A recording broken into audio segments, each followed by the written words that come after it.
रामायण और जीवन मंत्र।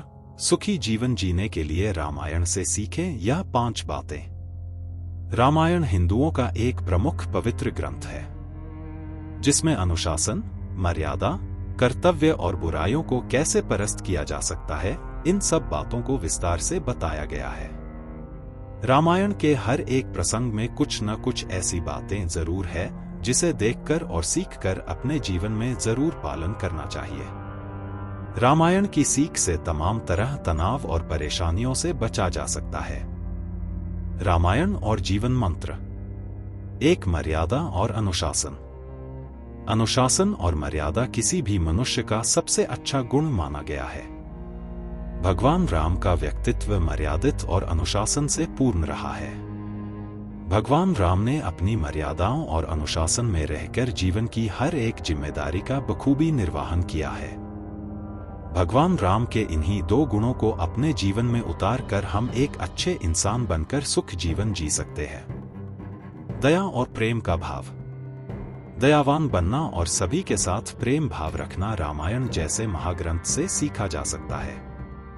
भगवान राम ने एक साथ कई रिश्तों को दया और प्रेम के भाव में रखकर निभाया है। उन्होंने पुत्र, भाई, पति और एक राजा की जिम्मेदारी प्रेम के भाव में निभाई है। व्यक्ति अगर भगवान राम के इन्हीं 2 गुणों को अपनाकर चले तो उसके जीवन में हमेशा खुशहाली और संतोष का भाव रहेगा। 3. विविधता में एकता। अगर सामूहिक रूप में मिलकर किसी पर विजय प्राप्त करनी है तो उसमें एकता बहुत जरूरी है। रामायण में विविधता में एकता कैसे होनी चाहिए इसकी बड़ी सीख देती है। रावण को परास्त करने में भगवान राम की सेना में मनुष्य से लेकर जानवरों समेत कई तरह के लोगों का साथ मिला था। राम समेत चारों भाइयों का अलग अलग चरित्र होने के बावजूद सभी में एकता थी। विविधता होने के बावजूद अगर एक साथ मिलकर किसी भी समस्या से लड़ते हैं तो उस पर विजय जरूर प्राप्त होती है। 4. विश्वास। विश्वास किसी भी रिश्ते की सबसे बड़ी पूंजी होती है। भगवान राम ने 14 वर्षों तक वनवास काटकर कैकेयी को दिए वचन को निभाया। इन सब के बाद भी भगवान राम का सभी भाइयों से बराबर प्रेम था। जहां राम के छोटे भाई लक्ष्मण ने 14 साल तक राम के साथ वनवास काटा था तो वहीं भरत ने अयोध्या के राजपाट को ठुकरा दिया। यह सब विश्वास और रिश्तों की डोर को मजबूती के लिए प्रेरित करती है। 5. एक समान आचरण।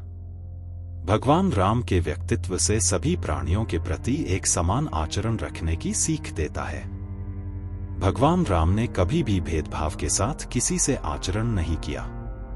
उन्होंने हर जाति, उम्र, लिंग और पद के साथ एक जैसा व्यवहार किया। ऐसे में हमें भगवान राम के समानता के गुण से सीखना चाहिए।